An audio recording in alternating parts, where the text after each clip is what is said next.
di surga, di dalam nama Tuhan Yesus, kami mengucap syukur ya Tuhan. Amin. Untuk pagi hari ini, kalau kami boleh berkumpul Ya. di tempat ini, itu semua karena karya-Mu yang begitu indah ya Tuhan. Amin. Bahkan kalau kami boleh menikmati semua yang baik, yang benar, Ya. semua hasil karya-Mu ya Tuhan. Amin. Engkau yang terlebih dulu menyelesaikannya, sehingga kami boleh terus menikmati semua yang baik dan yang benar Tuhan.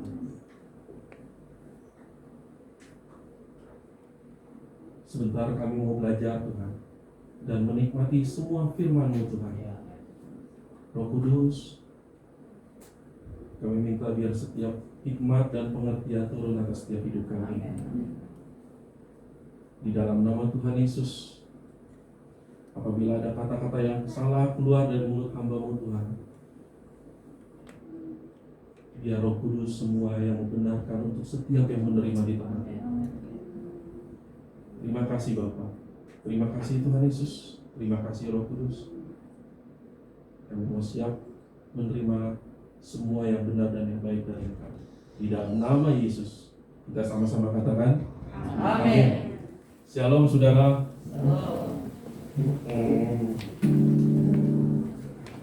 Pertama saya ngucapin terima kasih pada Bapak dan Ibu Gembala yang sudah memberikan kesempatan buat saya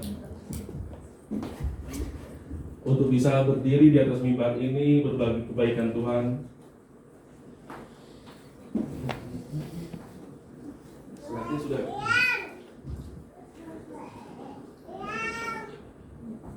Dan hari ini saya mau berbagi kebaikan Tuhan ini tentang percaya. Kelihatannya kalau percaya itu mudah ya saudara, gampang ya.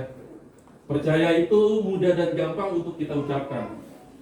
Tapi kalau percaya, benar-benar kita percaya, itu butuh kepercayaan diri, butuh anugerah ya, untuk kita percaya. Tapi untuk kita ucapkan, percaya itu mudah dan gampang. Dan hari ini kita bisa lihat di layar, saudara bisa lihat bahwa ada Daud melawan Goliat. Kalau misalkan seandainya kejadian itu terjadi saat ini di negara kita atau di hidup saudara, ada seorang anak kecil yang kita tahu, yang kita kenal, dia bukan siapa-siapa. Dia bukan tentara, dia bukan ahli bela diri, dia cuma seorang gembala. Mending gembalanya banyak saudara, nggak lebih dari 3 ekor, ya. Tapi di sini yang saya mau sharing, gimana kita untuk menjadi seorang pemenang, untuk menjadi seorang, kita keluar di saat tekanan, di saat permasalahan, di saat problem hidup itu terus-menerus datang dalam hidup kita. Apakah kita masih tetap percaya bahwa kita akan bisa keluar menjadi seorang pemenang? Tapi seringkali kalau kita melihat ada satu bangsa yang saat itu ditentukan nasibnya saat itu untuk tetap istilahnya berkibarkah benderanya saat itu atau diredupkan. Saat itu bangsa Israel itu ditantang untuk berperang sama bangsa Filistin. Dan sebelum saya masuk hal percaya, saudara, siapa yang di sini percaya sama Tuhan, sama Tuhan Yesus? Saya semua ya. Siapa yang di sini, saudara, percaya kalau lagi perlu uang? Loh, semua hebat, luar biasa. Siapa yang percaya kalau di sini lagi perlu uang, saudara? Semua ya, saudara. Jangan malu-malu. Kalau malu-malu, saudara, saya juga jadi grogi nanti. Jadi ya semua kita namanya hidup pasti perlu uang ya, saudara. Tapi percaya nggak, saudara? Di atas mimbar ini ada uang. Coba yang percaya angkat tangan dan boleh maju ke depan. Saudara silakan ambil.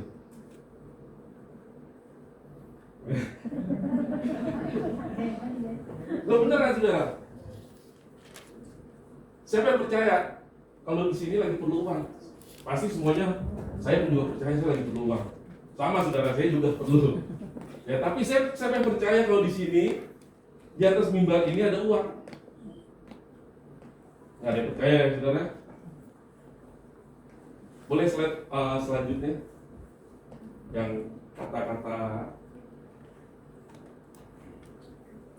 kepercayaan. Ya. Oh bukan, satu lagi. Yang satunya lagi. Ya, ini dia. Boleh kita baca bersama-sama? 3, 2, 1. Oke. Kepercayaan diperoleh bukan dengan banyaknya perkataan, tapi dengan kesesuaian antara perkataan dan perbuatan. Jadi pada waktu saya bilang siapa yang percaya bahwa di atas mimbar ini ada uang, sejujurnya memang, saudara, saya setiap kali sharing firman itu selalu pakai handphone. Ya, kita tahu zaman sekarang udah zaman canggih multimedia semua ya, saudara. Jarang sekali Alkitab ini digunakan gitu. Dan slide-nya yang tadi. Jadi kepercayaan diperoleh bukan dengan banyaknya perkataan, melainkan sesuai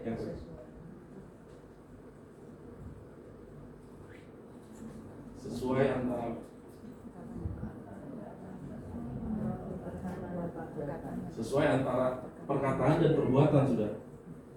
Tadi saya sudah melakukan loh, saudara. Perbuatan saya, perkataan saya. Dan saya sudah melakukan juga perbuatan saya taruh Alkitab di sini, di dalam Alkitab ini ada uang, saudara. Sebentar ya, saudara. Ini buat membuktikan aja. Memang nilainya nggak besar. Ini cukup kalau buat beli kuaci 2 hari mungkin bisa habis. Tapi gini, nah, jadi kepercayaan itu seringkali untuk kita bisa percaya itu nggak mudah. Apalagi pada saat saya bilang bahwa di atas mimbar ini ada uang, pasti di dalam diri saudara itu pengen maju, tapi intimidasi itu pasti datang, benar ya? Ntar gue maju, yang ada kalau begitu nggak ada malu, benar ya? Nah, itu yang saya mau bahas, gimana kita tetap percaya di saat keadaan kita terpuruk, di saat keadaan kita masalah itu datang, di saat perbuat tidak menyenangkan itu datang. Gimana kita tetap keluar dan kita tetap pegang yang namanya kita percaya. Dan hari ini saya mau ambil contohnya dari sebuah bangsa yang namanya Israel dan Filistin. Kita boleh buka di 1 Samuel 17 ayat 1 sampai 10.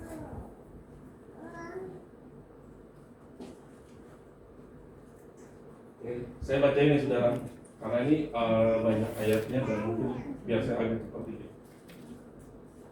Judul perikopnya, Goliat menantang menantang tentara Israel.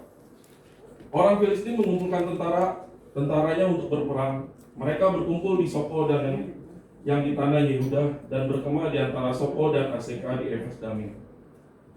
Saul dan orang-orang Israel juga berkumpul dan berkemah di lembah Terbatir. Mereka mengatur barisan perangnya berhadapan dengan orang Filistin itu. Orang Filistin itu berdiri di bukit sebelah sini dan orang Israel berdiri di bukit sebelah sana. Dan lembah ada di antara mereka. Lalu tampillah keluar seorang pendekar dari Goliat orang Filistin. Namanya Goliat dari Gat. Tingginya 6 hasta sejengkal, ketopong tembaga ada di kepalanya, dan ia memakai baju jira yang bersisik berat, dan baju jira itu 5.000 sikal tembaga. Dia memakai penutup kaki dari tembaga, dan di bahunya ia memanggul lembing tembaga. Gagang tombaknya seperti pesat tukang tenun dan mata tombaknya itu 600 sikal besi beratnya. Dan seorang pembawa perisai berjalan di depannya. Ia berdiri dan berseru kepada barisan Israel. Katanya kepada mereka, "Mengapa kamu keluar untuk mengatur barisan perangmu? Bukankah aku orang Filistin dan kamu adalah seorang hamba Saul? Pilihlah bagimu seorang dan biarlah ia turun mendapatkan daku. Jika ia dapat berperang melawan aku dan mengalahkan aku, maka kami akan menjadi hambamu. Tetapi jika aku dapat mengguli dia dan mengalahkannya, maka kamu akan menjadi hamba kami dan takluk kepada kami." Saudara, di sini suatu bangsa ditentukan nasibnya pada saat itu untuk berperang. Dan yang kita tahu, kesan pertama itu apa yang dihadapi oleh bangsa Israel? Sebuah intimidasi, saudara. Sebuah intimidasi, sebuah tekanan supaya bangsa Israel ini takut menghadapi sebuah pendekar, menghadapi sebuah tentara. Dan saat itu bangsa Israel itu kemakan, saudara. Dia takut. Boleh slide-nya? Nah, ini contohnya seperti ini, saudara. Saya mau ajarin gimana kita caranya untuk keluar dari permasalahan yang kita hadapi, bahwa kita tetap percaya. Daud ini bukan siapa-siapa, dia nggak punya ahli bela diri. Dia cuma seorang gembala doang, 3 ekor domba doang. Dan Daud pun diintimidasi. Dan pada saat itu bangsa Israel itu tidak ada yang berani melawan. Oke, saya lanjut ayatnya di ayat 23 sampai 25.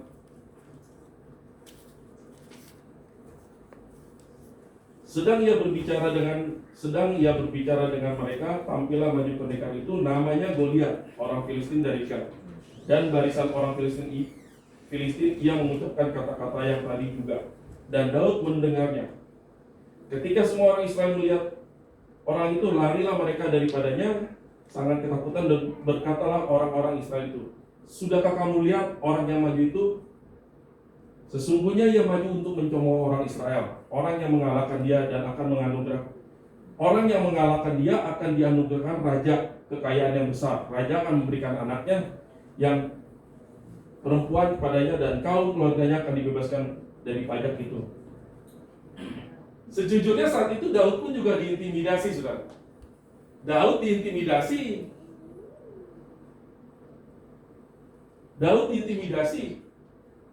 Istilahnya, kamu bocah ingusan, anak baru gede, punya keterampilan apa? Daud ini terus diintimidasi juga. Tapi yang hebat dari Daud, bukan hebat, tapi yang satu Daud punya pegang terus. Dan dia punya kepercayaan diri dia. Gimana caranya keluar? Daud tidak pernah keluar, tapi Daud tetap keluar sebagai pemenang.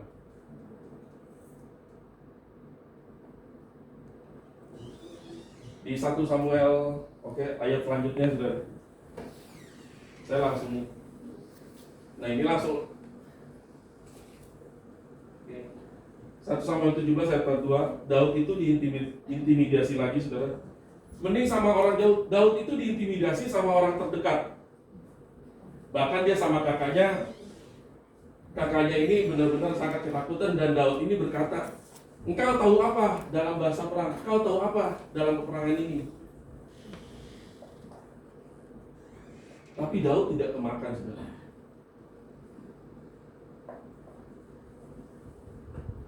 Dan di 1 Samuel 17 ayat berikutnya 45 sampai 40 saya bacakan ya, saudara.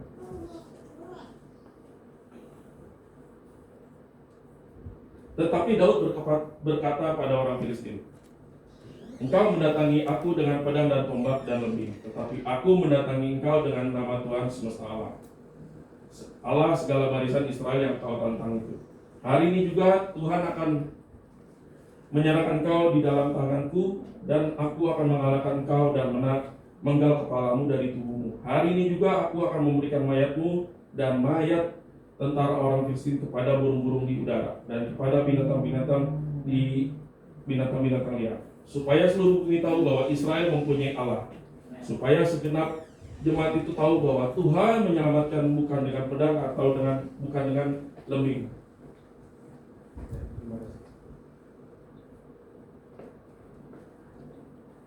Sebab di tangan Tuhanlah pertempuran dan Ia pun menyerahkan kamu ke dalam tangannya. Ketika orang Filistin itu bergerak maju untuk menemui Daud, maka segeralah Daud berlari ke barisan musuh untuk menemui orang Filistin itu.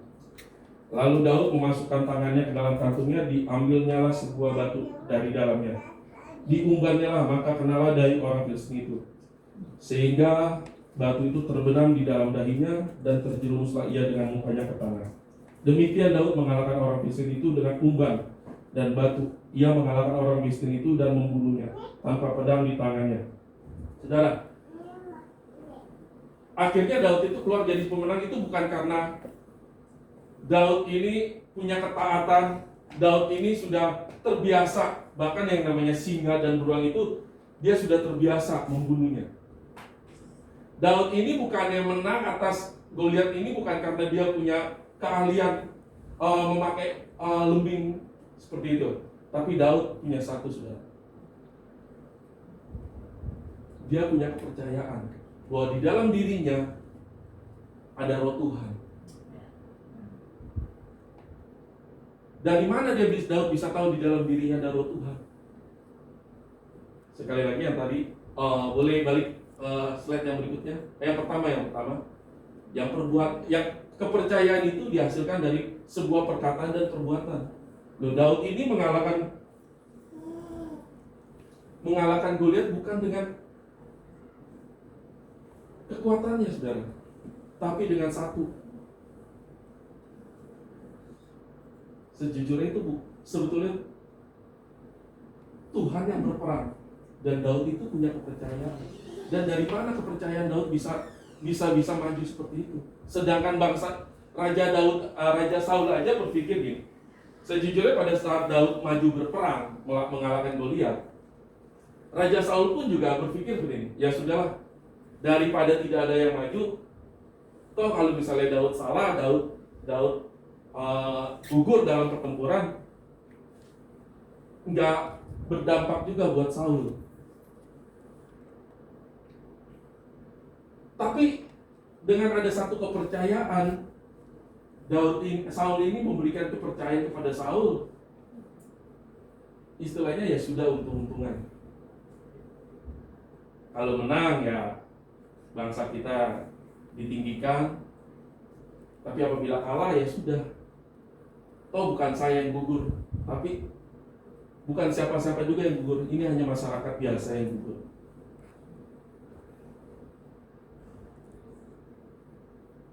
Oke, minta slide berikutnya ya.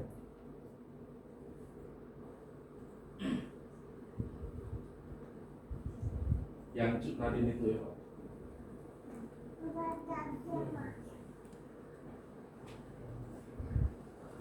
Ini dia.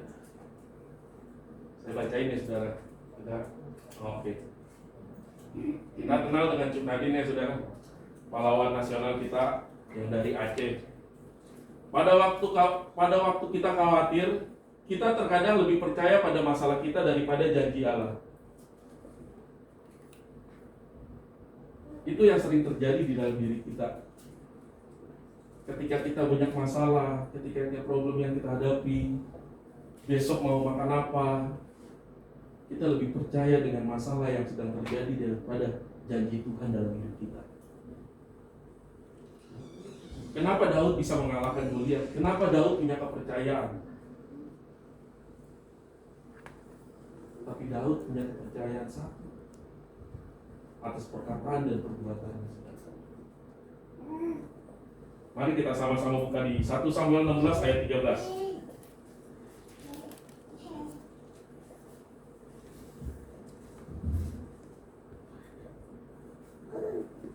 1 Samuel 16 ayat 13. Boleh kita baca sama-sama saudara? Sudah dapat semuanya? 3, 2, 1. Samuel mengambil tabung tanduk yang berisi minyak itu dan mengurapi Daud di tengah-tengah saudaranya. Sejak hari itu dan seterusnya berkuasalah roh Tuhan atas Daud. Lalu berangkatlah Samuel menuju Rama. Jadi kepercayaan itu atas perkataan dan perbuatan saudara. Daud ini punya kepercayaan. Sebenarnya Daud ini sudah diurapi. Sudah diurapi dan dia percaya bahwa di dalam diri dia sudah ada roh Tuhan. Roh Tuhan yang menang berperang. Sejujurnya kalau Daud belum diurapi, saya juga percaya saudara, dia belum tentu menang. Belum tentu dia berani berperang lawan Goliat. Tapi karena ada satu perbuatan, dia diurapi dulu. Dan Daud itu tidak tahu akan pergi berperang melawan Goliat. Daud itu sudah diurapi dan bahwa roh Tuhan itu berkuasa dalam dirinya. Dan hari ini saudara, kalau kita baca nanti saudara di rumah ya, di 1 Samuel 17 itu ayat 26, 36, 37 sampai 45 dan 47. Itu yang berperang itu bukannya Daud saudara. Siapa yang berperang? Rohnya Tuhan sendiri. Jadi Daud itu gambaran Tuhan. Tuhan memakai Daud gambarannya untuk berperang melawan Goliat. Yang kita tahu bahwa kepercayaan tadi di ayat 13 1 sampai 16 bahwa roh Tuhan itu berkuasa atas Daud. Jadi Daud percaya, gue pasti menang. Walaupun Daud diintimidasi seperti apa, walaupun Daud ditakutin seperti apa, bahkan dari orang terdekat pun Daud diintimidasi dari kakaknya, tapi Daud tidak gentar. Dia tetap pegang percaya bahwa janji Tuhan itu ya dan amin, bahwa ada roh Tuhan di dalam dirinya. Dan gak mungkin saudara kalau misalnya Daud kan tahu nih bahwa Daud itu kan sudah diurapi dan roh Tuhan itu berkuasa atas Daud. Dan Daud itu akan sudah dinubuatkan bahwa sama Nabi Samuel bahwa inilah Raja Israel. Nggak mungkin Tuhan itu tiba-tiba begitu Daud maju berperang melawan Goliat, tiba-tiba Daud mati. Berarti Tuhan itu pembohong. Janji Tuhan tidak ada ya dan amin. Saat itu kita tahu Samuel itu nabi yang diurapi. Kalau bahasa dunia dunia orang sekarang itu dukun yang bagus lah, mujarab katanya. Ya, tapi Nabi Samuel saat itu nabi yang benar-benar mengenal suara Tuhan, bisa menangkap suara Tuhan. Tapi pada saat itu kalau Daud tidak memegang percaya bahwa roh Tuhan ada di dalam dirinya, saya yakin kok saudara, Daud itu gak mesti berani. Orang Daud gak punya kemampuan apa-apa kok. Daud itu cuma punya kemampuan percaya di dalam diri gue ini ada roh Tuhan. Dan 1 Yohanes 4 ayat 4 berkata seperti ini. Berasal dari Allah anak-anakku dan kamu telah mengalahkan nabi-nabi palsu itu. Sebab roh yang ada di dalam kamu lebih besar daripada roh yang ada di dalam dunia. Amin. Jadi hari ini, seberapa saudara percaya bahwa di dalam diri saudara ada roh yang lebih besar daripada roh yang ada di luar. Dan seberapa saudara percaya hari ini bahwa roh Tuhan sudah ada di dalam diri saudara. Dari mana Pak? Percaya. Yohanes 14 ayat 16-20 sudah. Oke, saya bacain ya.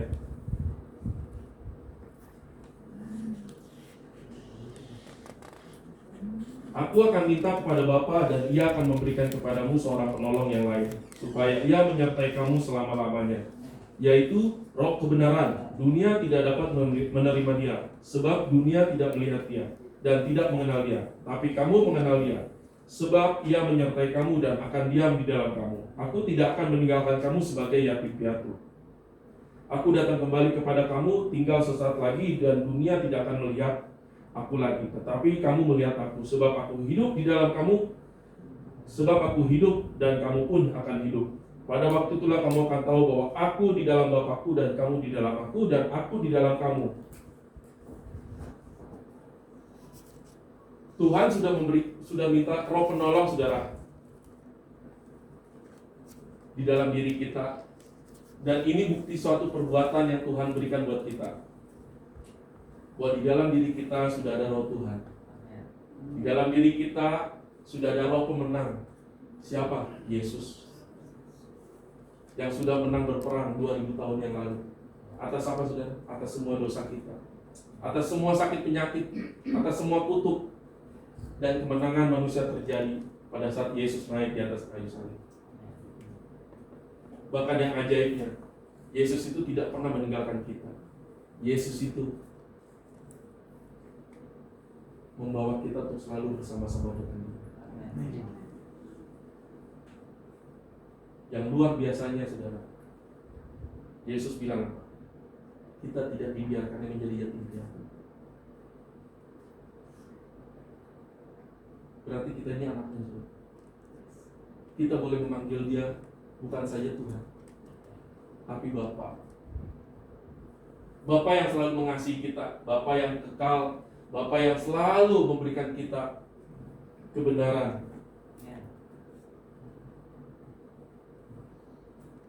Dan hari ini masalahnya pilihan semua di tangan saudara. Apakah saudara percaya di dalam diri saudara ada Roh Tuhan yang sudah berperang membawa kemenangan demi kemenangan? Apapun masalah saudara hari ini, apapun problem saudara, coba belajar hadapinya semua dengan biarkan Tuhan yang berperang. Dan percayalah bahwa peperangan itu Tuhan sudah lakukan dan itu sudah menjadi kemenangan. Hari ini juga kita mau sama-sama, kita mau katakan, Tuhan, aku percaya di dalam diriku sudah ada Roh Tuhan yang menang berperang atas semua sakit, penyakit, dosa, pelanggaran, dan apapun yang saudara hadapi saat ini. Letakkan semua ke dalam tangan Tuhan. Percayalah, saudara, semua akan indah pada waktunya. Pada saat saya dulu, keadaan saya dulu, pada saat itu saya belum mengenal yang namanya Yesus. Pada saat itu saya keadaan saya benar-benar terjepit. Saya nggak tahu harus gimana lagi.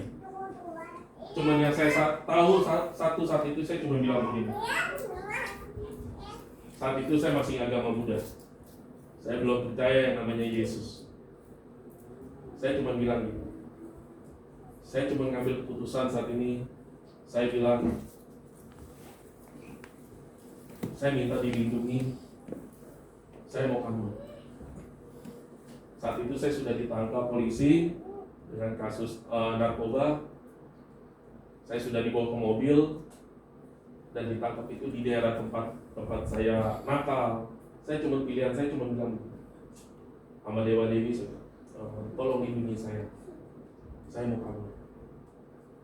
Dan saya sudah ambil resikonya saat itu, paling saya ditembak, antara saya tembak kaki saya atau saya tembak mati. Tapi itu 25% saya pasti ditembak. Kenapa? Karena keadaan itu ramai, nggak mungkin polisi akan nembak saya. Dan di saat kejepit, keadaan saya terpuruk seperti itu, tetap aja nggak terjadi, saudara. Nggak ada kemenangan yang saya dapati. Pada intinya, akhirnya saya tidak memutuskan untuk saya kabur. Dan saya punya pikiran, saya langsung tiba-tiba itu nggak tahu kenapa saya punya pikiran, saya takut di dalam diri saya. Tapi ketika saya sudah terima Yesus, ketika saya mengambil keputusan untuk yang namanya saya bertobat dan terima Yesus, percaya nggak, saudara? Nggak ada yang mustahil. Seharusnya saya dapat hukuman 2 tahun. Saudara boleh tanya semua yang ngerti pakar hukum siapapun juga.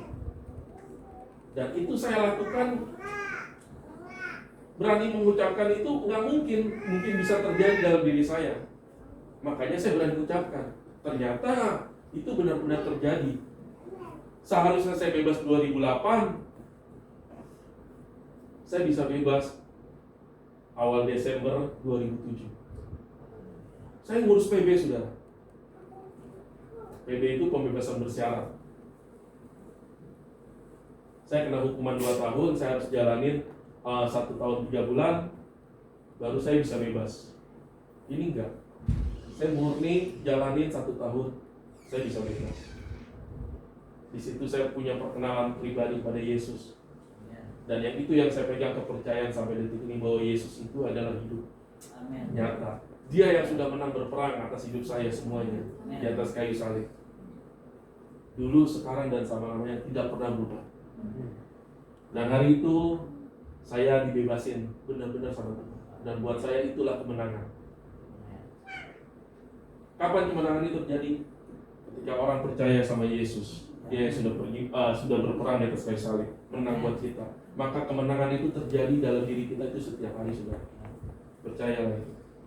Oke, itu sharing firman saya dari saya. Boleh bangkit berdiri. Jadi 50.000 ini nggak ada yang tak mau ya, saudara. Jadi kepercayaan itu butuh kepercayaan diri, saudara. Butuh sebuah tindakan perbuatan. Dan hari ini yang kita tahu bahwa Yesus sudah melakukan perbuatan. Yesus itu sudah bukan saja berucap, tapi Yesus itu sudah melakukan tindakan perbuatan. Di mana? Di atas kayu salib. Yesus menang buat kita. Maka di dalam Yesus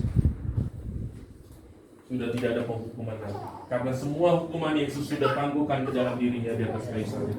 Maka hari ini kita yang menikmati terus kemenangan demi kemenangan. Amin. Mari kita bersatu dalam doa. Tuhan, terima kasih Tuhan kalau kami boleh menikmati semua Tuhan hasil karyamu Tuhan Yesus. Terima kasih Bapa, terima kasih Yesus, terima kasih Roh Kudus. Biar setiap yang kami terima itu Kau materaikan semuanya ya Tuhan. Buat kami terus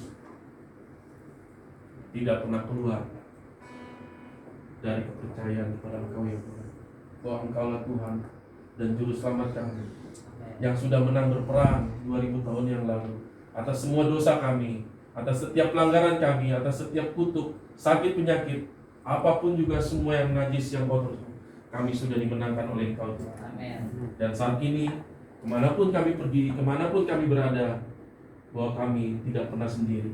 Amin. Tetapi ada Engkau yang selalu bersertaku Tuhan. Engkau tidak pernah membiarkan kami menjadi yatim piatu, tapi Engkau sendiri yang menjadi Tuhan. Bahwa Engkaulah orang tua kami, Engkaulah Tuhan Bapa kami. Kami boleh memanggil Engkau Bapa, Bapa yang baik, Bapa yang kekal. Terima kasih Tuhan Yesus, terima kasih. Di dalam nama Bapa, Putra, dan Roh Kudus, kita sama-sama katakan Amin.